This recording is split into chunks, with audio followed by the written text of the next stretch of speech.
In the winter of 1873, the German immigrant community of Milwaukee, Wisconsin, whispered about 11-year-old Emma Richter in hushed, fearful tones.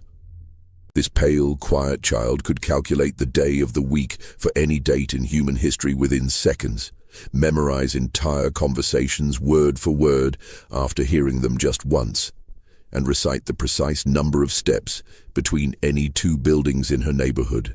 What modern science might recognize as an extraordinary neurological condition was, to the people of 1873, either a divine blessing or something far more sinister. But when Emma began using her remarkable abilities to reveal buried secrets, predict deadly accidents, and recite intimate details of crimes that supposedly no living person had witnessed, the community's amazement turned to terror. By spring, 3 men would be dead, a family would flee in the night, and Emma Richter herself would vanish without a trace, leaving behind only a leather journal filled with numbers that no one dared to decode.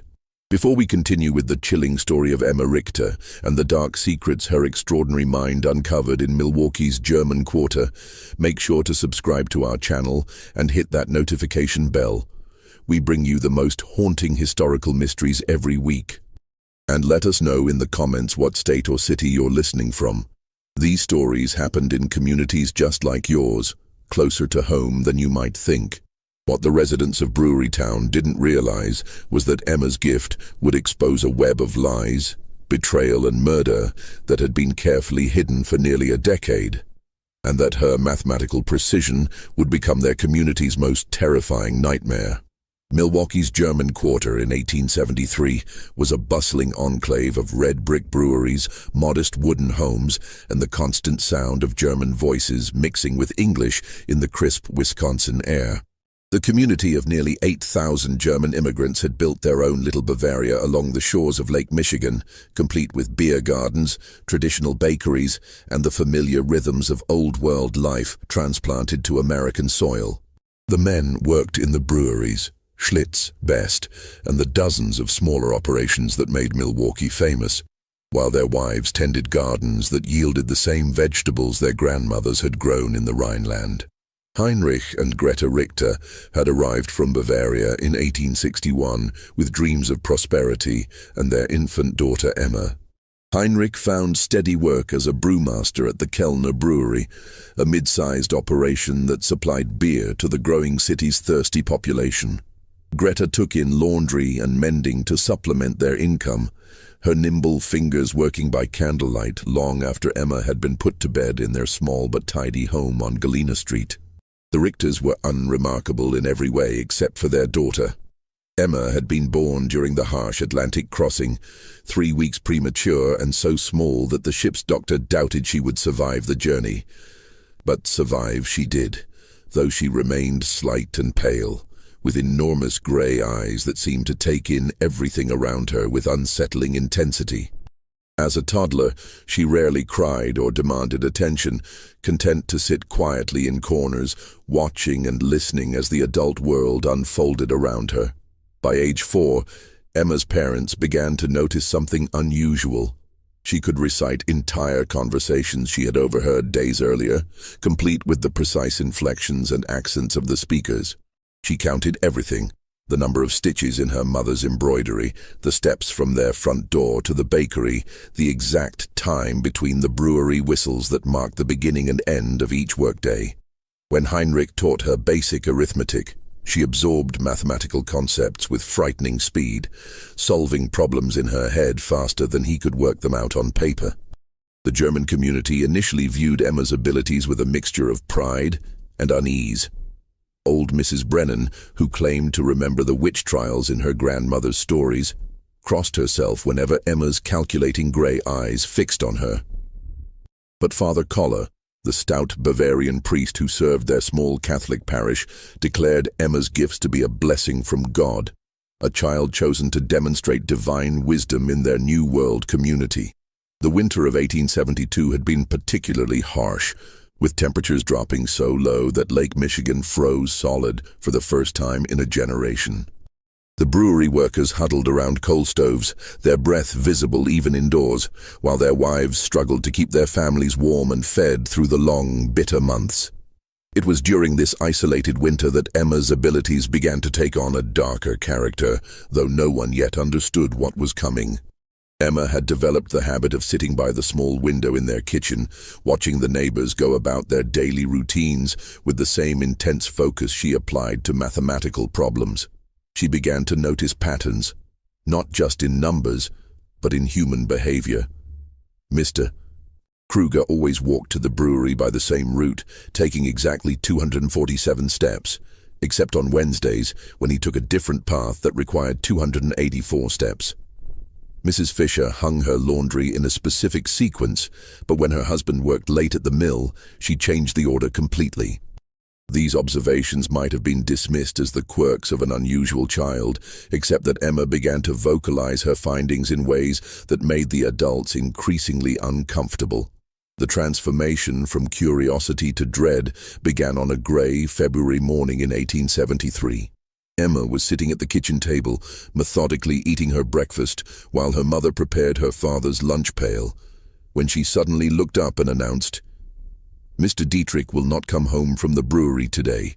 He will die at exactly 14 minutes past 2 o'clock. Greta Richter nearly dropped the tin pail she was holding. Emma, mein Gott, what a terrible thing to say. Why would you think such a thing? Emma's grey eyes remained fixed on her mother's face with that unsettling intensity. He has been drinking from the small brown bottle for 17 days. Yesterday he drank 3 times more than usual. His steps were uneven, 251 instead of his normal 244. When people change their patterns by more than 10%, something significant happens within 72 hours. Mr. Dietrich's pattern changed by 12%. The calculation is simple. Heinrich, who had been putting on his heavy wool coat, stopped and stared at his daughter. Johann Dietrich was indeed a drinker, but no more than half the men in the German quarter. The idea that Emma had been counting his steps and tracking his drinking habits was disturbing enough, but her calm, mathematical certainty about his death sent a chill through both parents that had nothing to do with the Wisconsin winter. "You must not say such things, Emma," Heinrich said firmly. "It's not proper for a child to speak of death." Emma simply nodded and returned to her breakfast, but her parents exchanged worried glances over her bent head. They had grown accustomed to their daughter's unusual observations, but this felt different, darker and more specific than her typical mathematical pronouncements. At precisely 14 minutes past 2 that afternoon, Johann Dietrich collapsed in the brewery's malt room. The official cause of death was heart failure, brought on by what Dr. Muller determined to be chronic alcohol poisoning. The brewery workers who found him noted that he had been acting strangely for weeks, drinking more heavily than usual and showing signs of severe anxiety. But what truly unsettled them was the timing. Emma Richter's prediction had been accurate to the minute. Word of Emma's grim prophecy spread through the German quarter like smoke from a chimney fire. Some dismissed it as coincidence, but others remembered the pale girl with the calculating eyes and began to wonder what else she might have observed during her silent vigils at the kitchen window. The Richter family found themselves the subject of whispered conversations and sideways glances when they walked to church or visited the market. Father Koller, who had previously praised Emma's gifts as divine, now seemed less certain. When Heinrich approached him after Sunday Mass, seeking guidance about his daughter's disturbing prediction, the priest's jovial demeanor had been replaced by something approaching concern. "Heinrich, my friend," Father Koller said, his Bavarian accent thick with worry. "Perhaps it would be best if young Emma spent less time watching the neighbors and more time with her prayers. The Lord gives us gifts, yes, but sometimes the devil can twist even the most innocent abilities toward darker purposes." This suggestion troubled Heinrich deeply. He had always been a practical man, more concerned with the science of brewing than the mysteries of faith. But even he could not dismiss the unsettling accuracy of Emma's prediction. That evening he sat his daughter down for a serious conversation. "Emma, you must tell me the truth. How did you know about Mr. Dietrich? Emma looked at her father with those enormous gray eyes, her expression as calm and analytical as always. I watch. I count. I remember. Mr. Dietrich's behavior changed in predictable ways. When someone increases their alcohol consumption by 37% over a 17-day period, while simultaneously reducing their food intake by approximately 20%, cardiac stress becomes inevitable. I calculated the most probable time of failure based on his age, weight, and observed symptoms. Heinrich felt his blood run cold. His 11-year-old daughter was speaking like a physician, or something far more troubling. But Emma, how could you know all these details about Mr. Dietrich's eating and drinking? I observe everything, Papa. Every day, every person, every pattern. Emma's voice remained matter-of-fact, but there was something in her eyes that made Heinrich deeply uncomfortable. Would you like me to tell you about the other calculations I've made? Heinrich quickly shook his head. He did not want to know what else his daughter had calculated about their neighbors' lives and deaths. But as he tucked Emma into bed that night, he couldn't shake the feeling that his family was standing at the edge of something much darker than a simple mathematical curiosity. The February snow continued to fall outside their small house, muffling the sounds of the German quarter and creating an insulated world where secrets could be hidden and observations could be made without detection. Emma lay quietly in her narrow bed, her mathematical mind processing the day's data and calculating probabilities that no 11-year-old should be able to comprehend, and certainly no 11-year-old should want to know. In the weeks following Johann Dietrich's death, the atmosphere in Milwaukee's German quarter shifted like the wind off Lake Michigan. Emma continued her daily observations, but now her parents watched her with growing unease as she sat by the kitchen window, her gray eyes tracking the movements of their neighbors with mechanical precision. The child who had once been their pride had become a source of deep, gnawing worry. The brewing community was tight-knit by necessity. The men relied on each other for work, their wives for companionship during the long winters, and their children played together in the narrow streets between the red brick buildings. But Emma had never quite fit into this social fabric. While other children played games and told stories, she preferred to sit alone, counting and calculating and watching the world around her with that unsettling intensity. Greta began to notice that Emma's observations were becoming more detailed and more disturbing. The child would mention casually that Mrs. Weber had been meeting secretly with Mr. Kellner behind the brewery on Tuesday afternoons for 6 weeks, or that the Schneider family had been burying something in their back garden every Sunday after church. When Greta asked how Emma could possibly know such things, the girl would simply explain that she had observed the patterns and calculated the probabilities. "People think they are being secret," Emma said one March morning as she methodically buttered her bread, "but they follow patterns just like numbers. Mrs. Weber always tells her husband she's visiting her sister on Tuesday afternoons, but she takes 127 steps to Mr. Kellner's house instead of 349 steps to her sister's. The Schneiders bury objects wrapped in cloth exactly 73 centimeters apart in a grid pattern. They believe no one is watching, but I am always watching." Heinrich had heard enough. That evening, after Emma was asleep, he spoke seriously with his wife about their daughter's increasingly troubling behavior. "Greta, this cannot continue. Emma is becoming unnatural. Children should not observe such things, and they certainly should not speak of them so coldly." Greta nodded, her hands trembling as she mended one of Heinrich's work shirts. "I'm frightened, Heinrich. Not of Emma, but of what people will think. Already the neighbors look at us strangely. Mrs. Brennan crossed the street yesterday when she saw me coming, and Father Koller. He has not visited us since Johann's death." Their fears proved justified when, 3 days later, Emma made another of her mathematical announcements. She was helping her mother prepare dinner when she suddenly stopped peeling potatoes and looked up with that familiar calculating expression. "Mrs. Weber will be discovered tomorrow at 11:30 in the morning. Her husband will find her with Mr. Kellner in the brewery office. There will be violence. Greta dropped her paring knife. "Emma, 9. You must not say such things." But Emma continued with the same mathematical certainty she applied to her arithmetic lessons. "Mrs. Weber has been arriving at the brewery 7 minutes earlier each week for 6 weeks. Mr. Kellner has been staying 33 minutes later each day. Tomorrow, Mr. Weber will return from his delivery route 47 minutes early because his horse is developing lameness in her left front leg. I have observed her gait deteriorating for 11 days. The convergence of these 3 variables makes discovery inevitable." Heinrich, who had been listening from the doorway, felt his chest tighten with dread. His daughter was not just observing their neighbors, she was predicting their futures with terrifying accuracy. "Emma, how do you know about Mr. Weber's horse?" "I count her steps when she passes our house. On March 1st, she favored her right legs 53% of the time. Today, it was 68%. Tomorrow, the lameness will be severe enough to slow the delivery route by 47 minutes, causing Mr. Weber to return early."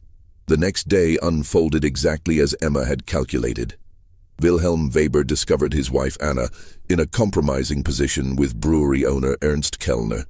The confrontation that followed left Kellner with a broken nose and 3 cracked ribs, while Anna Weber was beaten so severely that Dr. Müller had to be summoned. The scandal rocked the tight-knit German community, but what disturbed people even more was the growing realization that little Emma Richter had somehow predicted the entire sequence of events. Word spread quickly through the neighborhood. The pale girl with the mathematical mind had not only predicted Johann Dietrich's death, but had also foreseen the Weber-Kellner scandal with unsettling precision.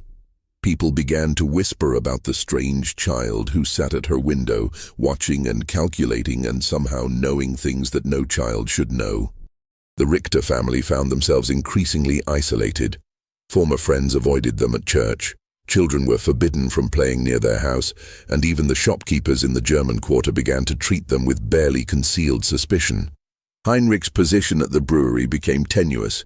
His fellow workers viewed him with unease, and Ernst Kellner, still recovering from his beating, made it clear that the Richter family was no longer welcome at company social events. But Emma seemed oblivious to the growing hostility around her.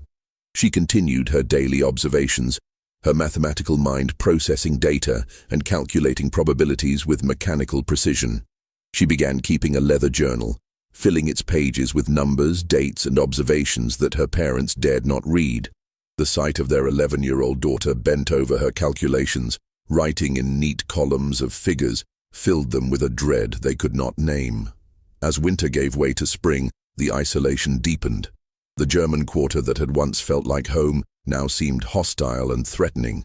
Heinrich began to consider the unthinkable, leaving Milwaukee, abandoning the life they had built, and starting over somewhere far from the whispers and the fear and the terrible accuracy of their daughter's predictions. But Emma was not finished with her calculations. The worst was yet to come, and her mathematical mind had already begun processing the data that would lead to the darkest secrets of all. As April arrived in Milwaukee, bringing with it the first tentative warmth after the brutal winter, Emma's journal grew thicker with her precise notations. The leather-bound book had become her constant companion, and she filled its pages with increasingly complex calculations that went far beyond simple mathematics. Her parents caught glimpses of charts tracking human behavior patterns, tables of numerical sequences they couldn't understand, and detailed maps of the German quarter marked with symbols and measurements. The community's fear of Emma had begun to manifest in more concrete ways. Children were forbidden from walking past the Richter house. Shopkeepers served the family quickly and without conversation, and even Father Koller had begun limiting his interactions with them to formal church services. But Emma's isolation only seemed to sharpen her observational skills, as if the removal of normal social distractions allowed her unusual mind to focus more intently on the mathematical patterns she perceived in human behavior. Dr. Friedrich Müller, the community's physician, had grown increasingly curious about Emma's abilities. Unlike the superstitious whispers of the neighbors, Dr. Muller approached the situation with scientific interest. He had studied medicine in Berlin before immigrating to America, and had encountered cases of unusual mental capabilities in his practice. When Heinrich Richter approached him privately, seeking medical advice about his daughter's condition, Dr. Muller agreed to examine Emma. The examination took place on a rainy Thursday morning in Dr. Muller's office above the pharmacy on Water Street. Emma submitted to the doctor's questions and tests with the same mathematical precision she applied to everything else, answering each inquiry with detailed accuracy, while her grey eyes remained fixed on some invisible calculation. "Emma," Dr. Muller said in his accented English, "your father tells me you can predict when certain events will happen. Can you explain to me how you do this?" Emma looked at the doctor with that unsettling intensity. "I observe patterns and calculate probabilities based on established behavioral data. People believe their actions are random, but they follow mathematical sequences. When I have sufficient data points, I can predict future behavior with high accuracy." Dr. Muller leaned forward, intrigued despite himself. "Can you give me an example?" Emma consulted her journal, flipping through pages of neat numerical notations. "Mrs. Brennan believes she is keeping a secret, but her pattern is quite obvious. Every Tuesday and Friday for 8 weeks, she has walked to the church at exactly 3:15 in the afternoon. But instead of entering for prayer, she continues to the rectory and remains for precisely 43 minutes. Father Collar's pattern has also changed. He has been purchasing extra candles and wine, and his evening prayers have extended by an average of 17 minutes on Tuesdays and Fridays. The correlation is statistically significant." Dr. Muller felt his breath catch. The implications of what Emma was suggesting about the priest and the widow were scandalous enough, but the methodical way she had documented her observations was deeply troubling. "Emma, how long have you been watching people in this way?" "Always," Emma replied simply. "Since I was very small, but I only began making calculations when I learned mathematics. The patterns became clearer then." After the examination, Dr. Muller spoke privately with Heinrich and Greta Richter. His medical training told him that Emma's condition was neurological rather than supernatural, but he had no framework for understanding what he had observed.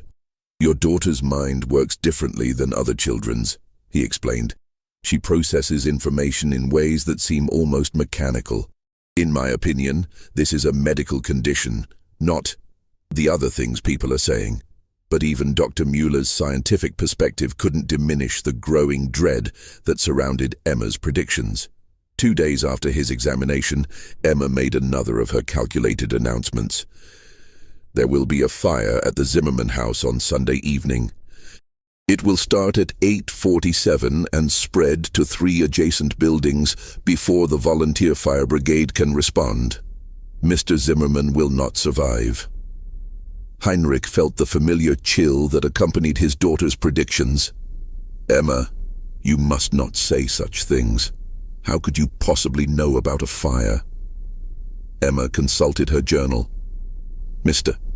Zimmerman has been drinking lamp oil mixed with whiskey for 12 days.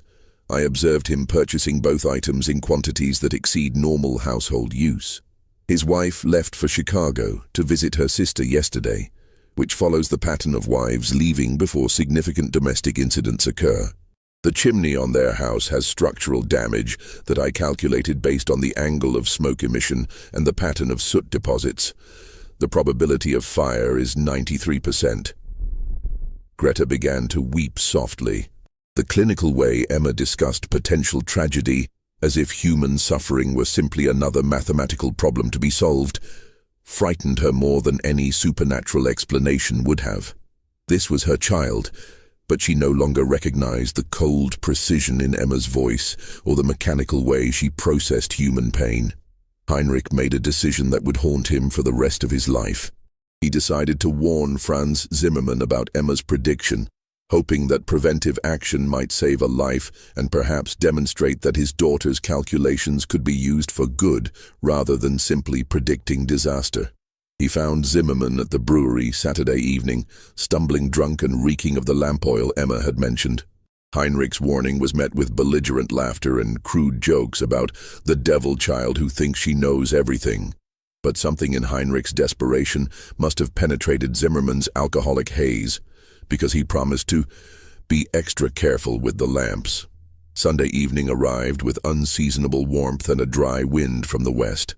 At exactly 8:47, flames erupted from the Zimmerman house. The fire spread with terrifying speed, consuming not just the original building, but 3 adjacent homes before the volunteer fire brigade could mount an effective response. Franz Zimmerman's body was found in his kitchen, where he had apparently fallen while trying to extinguish flames that had spread far beyond his ability to control. The accuracy of Emma's prediction, down to the exact minute, sent shockwaves through the German quarter. Heinrich's attempt to warn Zimmerman had been witnessed by several brewery workers, and word spread quickly that Emma had predicted not just the fire, but its precise timing and consequences. The community's unease transformed into open fear, and the Richter family found themselves completely ostracized.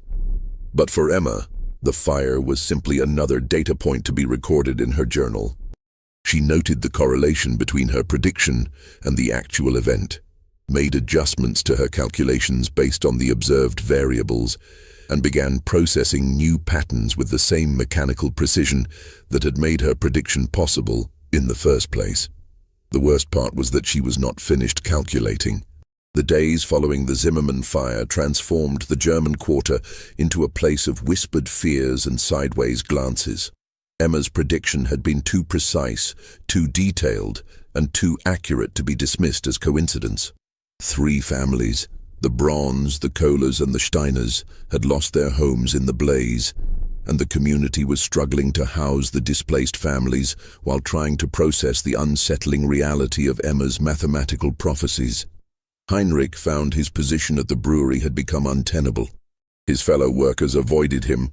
Conversations stopped when he entered a room, and Ernst Kellner, still bearing the marks of Wilhelm Weber's attack, made it clear that the Richter family's presence was no longer welcome in any brewery social functions.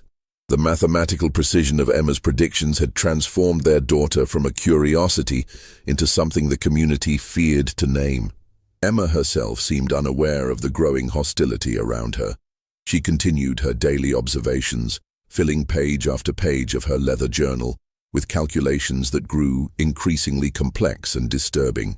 She had begun creating what appeared to be probability matrices, tracking multiple variables simultaneously and generating predictions that extended weeks into the future.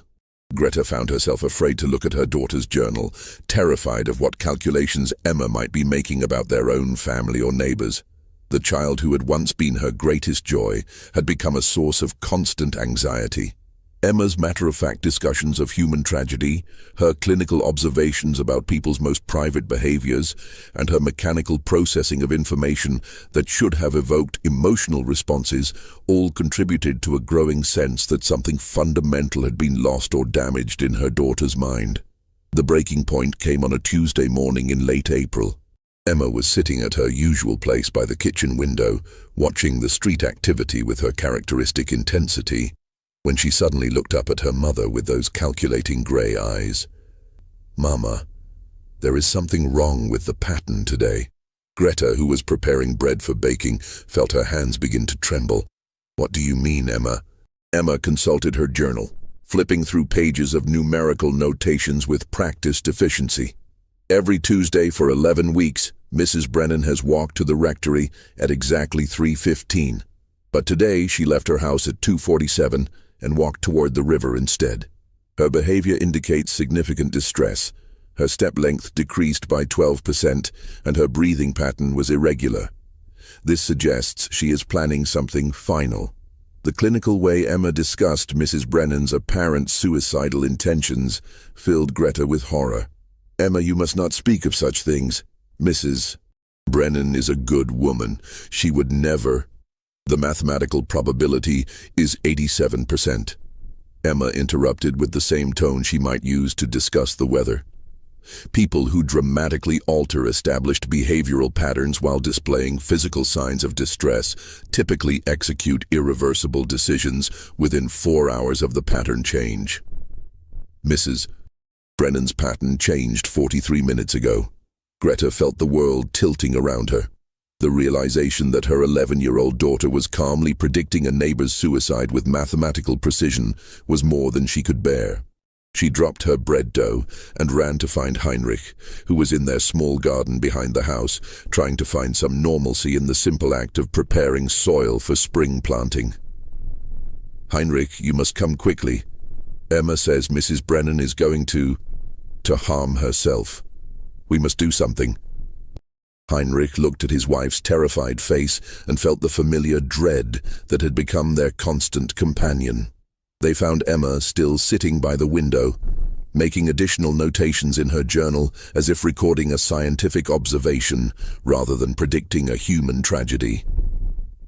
"Emma, tell me exactly what you observed about Mrs. Brennan." Emma looked up from her calculations. She deviated from her established Tuesday pattern by 28 minutes. Her physical indicators suggested severe emotional distress.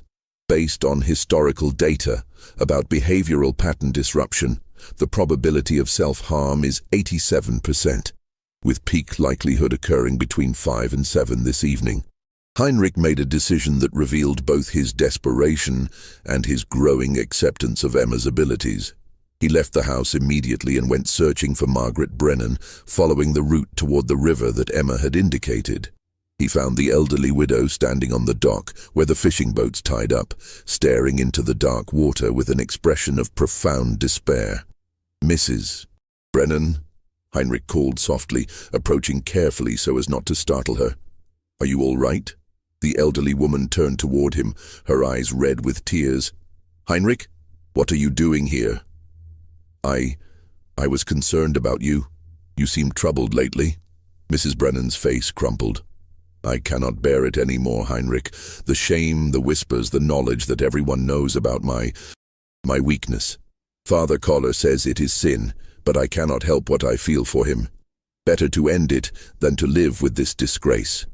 Heinrich realized with growing horror that Emma's observations about Mrs. Brennan and Father Koller had been accurate, and that the elderly woman was indeed contemplating suicide rather than face the scandal.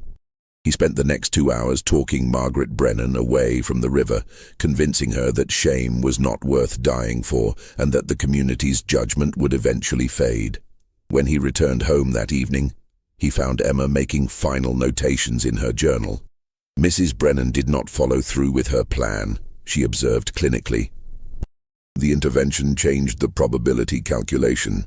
I will need to adjust my variables for future predictions involving third-party interference."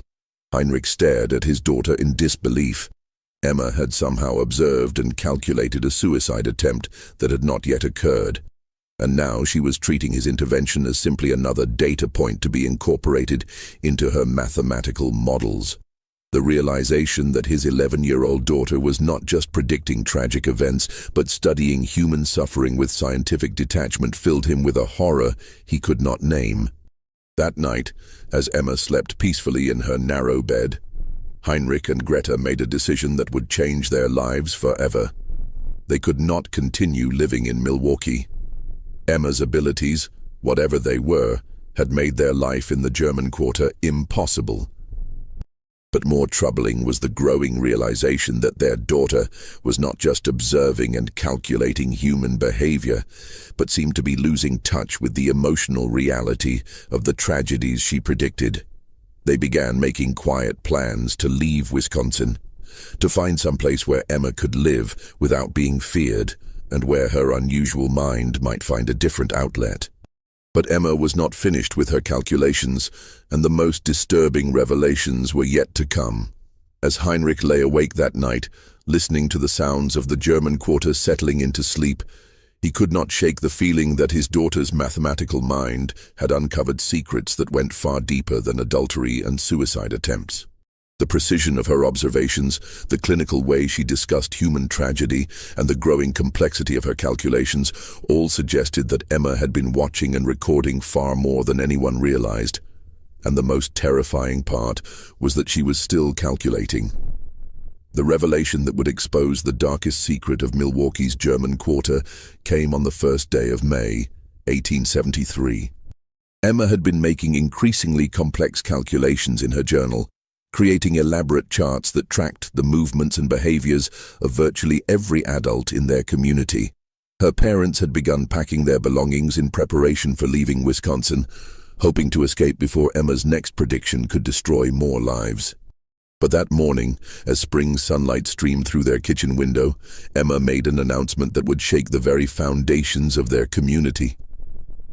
"Papa," she said, looking up from her journal with those calculating gray eyes, "I need to show you something important.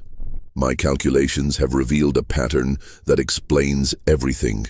Heinrich, who had been dreading this moment for weeks, reluctantly sat down across from his daughter. Emma opened her journal to a section filled with detailed charts, maps, and numerical sequences that looked more like the work of a trained investigator than an 11-year-old child. "For 26 months, I have been observing and recording the behavior patterns of 43 adults in our community," Emma began with her characteristic clinical precision. "Initially, I believed the patterns were random variations, but when I analyzed the data systematically, I discovered correlations that indicate organized criminal activity." Heinrich felt his blood run cold. "Emma, what are you saying?" Emma consulted her charts with the methodical precision of a mathematics professor. 7 men in our community have been meeting secretly every Wednesday at midnight in the basement of Kellner's brewery. I calculated their movement patterns based on observed deviations from normal behavior, timing inconsistencies in their stated activities, and physical evidence of their gatherings. She pointed to a detailed map of the German Quarter marked with symbols and measurements. "Mr. Steinberg tells his wife he works late on Wednesday nights, but he leaves the mill at exactly the same time as the other 6 men and walks to the brewery using a route that avoids the main streets. The pattern has been consistent for 26 months, with only 3 exceptions that correlated with illness or family emergencies." Heinrich stared at the map, recognizing the names Emma had marked. Wilhelm Weber, Franz Kellner, Ernst's brother, Hans Zimmermann, Franz's cousin, Otto Steinberg, Klaus Brennan, Margaret's deceased husband until 3 months ago, Gustav Wolf, and Hermann Kruger. "Emma, how could you possibly know about secret meetings?" "I observe everything, Papa. Every night, every movement, every deviation from established patterns." Emma turned to another page filled with numerical calculations. "But the meetings are not the most significant discovery.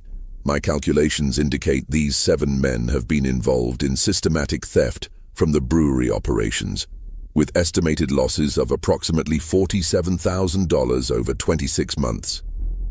Heinrich's hands began to tremble. The sum Emma mentioned represented more money than most families in the German Quarter would see in a lifetime. "How could you calculate such a thing?" Emma's explanation was delivered with the same mathematical precision she applied to all her observations. "I noticed discrepancies between the reported beer production figures and the actual output I calculated based on observed deliveries, ingredients purchased, and waste disposal patterns. The difference indicated systematic theft, but I needed to identify the perpetrators." She pointed to detailed charts tracking the behavior patterns of the 7 men. These individuals all showed consistent patterns of increased spending that did not correlate with their reported incomes. Mr. Weber purchased new furniture worth approximately $300. Mr. Steinberg sent money to relatives in Germany. I observed him at the post office 12 times with packages too large for normal correspondence. The pattern was consistent across all 7 men. Heinrich realized he was looking at evidence of a criminal conspiracy that his 11-year-old daughter had uncovered through her obsessive observations and mathematical analysis. But Emma was not finished with her revelations. The theft operation required inside knowledge of brewery security and access to the financial records. Emma continued, "My calculations indicated the involvement of someone in management. The patterns pointed to Ernst Kellner himself as the organizer of the theft ring. The final piece of Emma's revelation hit Heinrich like a physical blow. Ernst Kellner, the brewery owner who had been gradually freezing them out of the community, was allegedly the mastermind of a major theft operation involving 7 men from their neighborhood. The precision of Emma's analysis, the mathematical certainty of her conclusions, and the detailed evidence she had compiled through months of observation all pointed to a truth that was both incredible and terrifying. Emma, these are very serious accusations. Are you certain of your calculations? Emma consulted her journal one final time. The mathematical probability is 96%. But Papa, there is something else. Something that explains why Mr. Kellner has been trying to isolate our family from the community. Heinrich felt his chest tighten with dread. What do you mean? Mr. Kellner knows that I observe everything. He has been watching me watch him. 3 weeks ago, he approached our house twice at night and stood outside for 17 minutes each time, as if calculating whether I might have discovered his secret.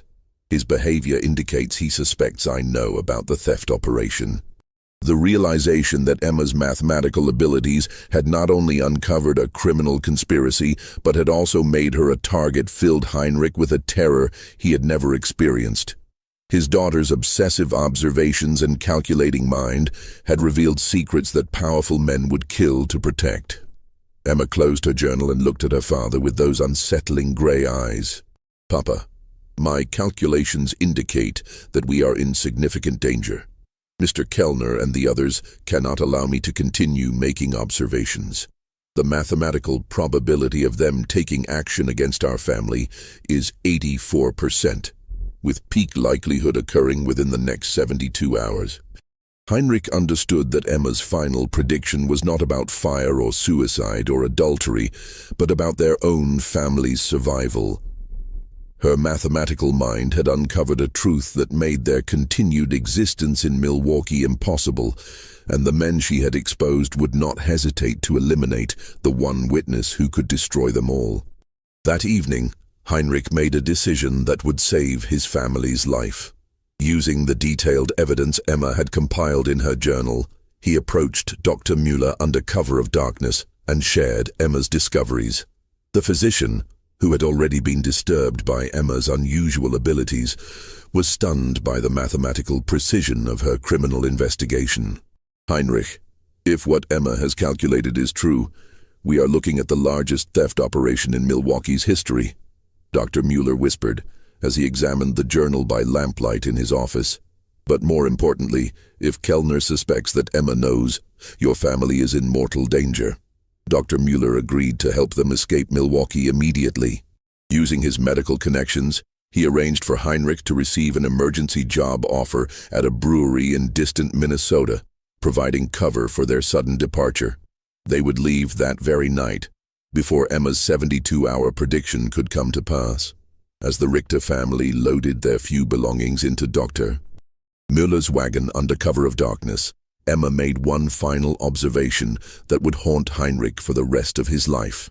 Papa, in approximately 6 months, the theft operation will be discovered through other means.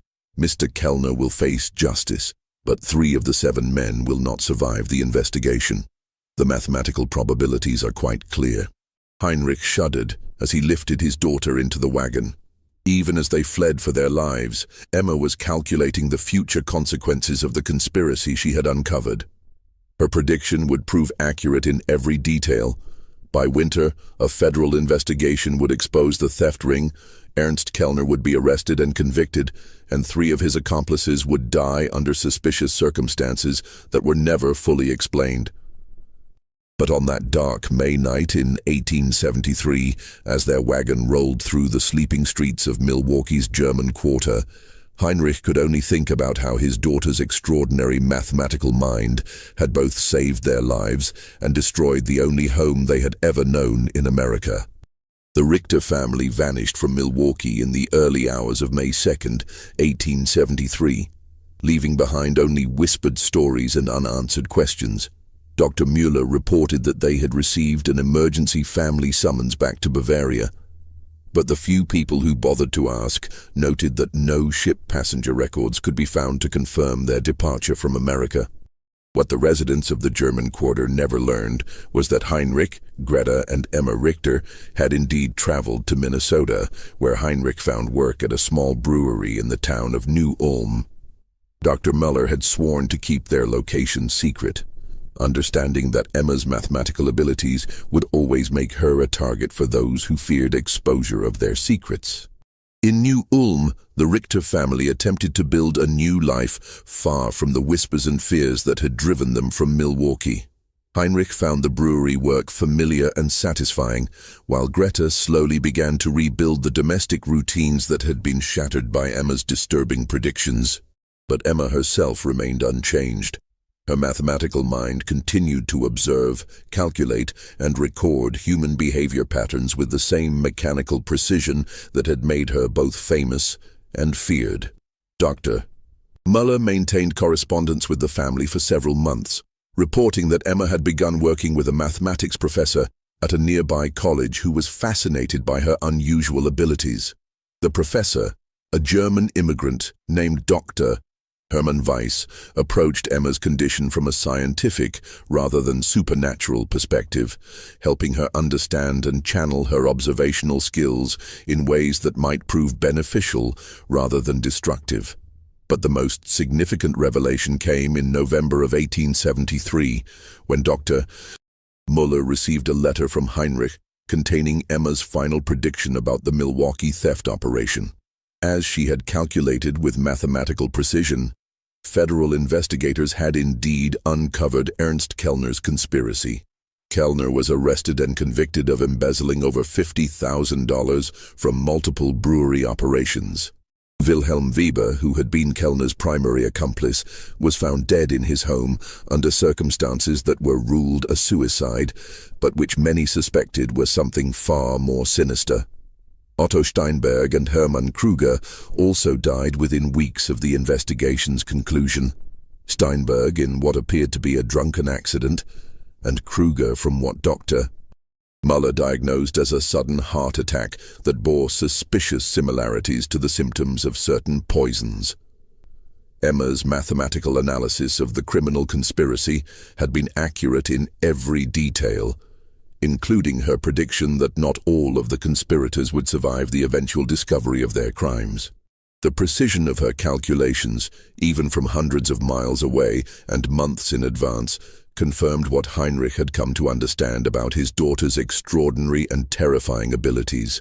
The German quarter of Milwaukee slowly recovered from the scandal and tragedy of 1873. The brewery theft investigation brought unwelcome attention from federal authorities, but it also exposed a level of corruption that had been quietly damaging the community for years. New families moved into the houses left empty by death and departure, and the tight-knit community gradually rebuilt itself around more honest foundations. But the story of Emma Richter, the pale girl with the calculating gray eyes who could predict death and expose secrets through mathematical observation, became part of the neighborhood's whispered folklore. Parents used her story to warn their children about the dangers of knowing too much, while adults quietly wondered what other secrets might be hiding behind the ordinary facades of their neighbors' lives. Father Koller, who had initially blessed Emma's abilities as divine gifts, later confessed to Dr. Muller that the girl's mathematical predictions had shaken his faith in ways he could not explain. The priest had begun to question whether some knowledge was too dangerous for human minds to possess, and whether Emma's condition represented a blessing or a curse that had been visited upon their community. Just when we thought we'd seen it all, the horror in Milwaukee's German quarter intensifies. If this story is giving you chills, share this video with a friend who loves dark mysteries, hit that like button to support our content, and don't forget to subscribe to never miss stories like this. Let's discover together what happens next in the most disturbing historical cases America has to offer. Dr. Muller's final letter to the Richter family was written in the spring of 1874, nearly a year after their departure from Milwaukee. In it, he reported that the German quarter had largely returned to normal, but that Emma's story continued to circulate in whispered conversations among the older residents. He also shared a disturbing development that had emerged during the federal investigation of the brewery theft. government investigators had discovered that Emma's journal, which Heinrich had left with Dr. Müller as evidence, contained mathematical calculations that extended far beyond the immediate criminal conspiracy. Emma had apparently been tracking and analyzing behavioral patterns throughout the entire German immigrant community, creating detailed profiles of dozens of families and predicting future events with remarkable accuracy. The federal investigators, trained in criminal analysis, were both impressed and disturbed by the sophistication of Emma's observational methods. "Your daughter's mind works in ways that professional investigators might envy," Dr. Müller wrote. "But I confess that I am grateful she is far from Milwaukee. The precision of her observations and the mathematical certainty of her predictions represent a kind of knowledge that I fear is too dangerous for any community to possess." The final mention of Emma Richter in any historical record comes from a brief notation in the New Ulm College Mathematics Department records from 1875. Professor Hermann Weiss reported that his special student had demonstrated unprecedented abilities in statistical analysis and behavioral prediction, but that her family had decided to relocate once again for personal reasons. After that entry, Emma Richter disappeared from history as completely as she had vanished from Milwaukee on that dark night in May of 1873. What happened to the girl who could calculate human behavior with mathematical precision remains unknown. Some researchers have theorized that families like the Richters, possessing children with unusual abilities, deliberately maintained their anonymity to protect themselves from both scientific exploitation and community persecution.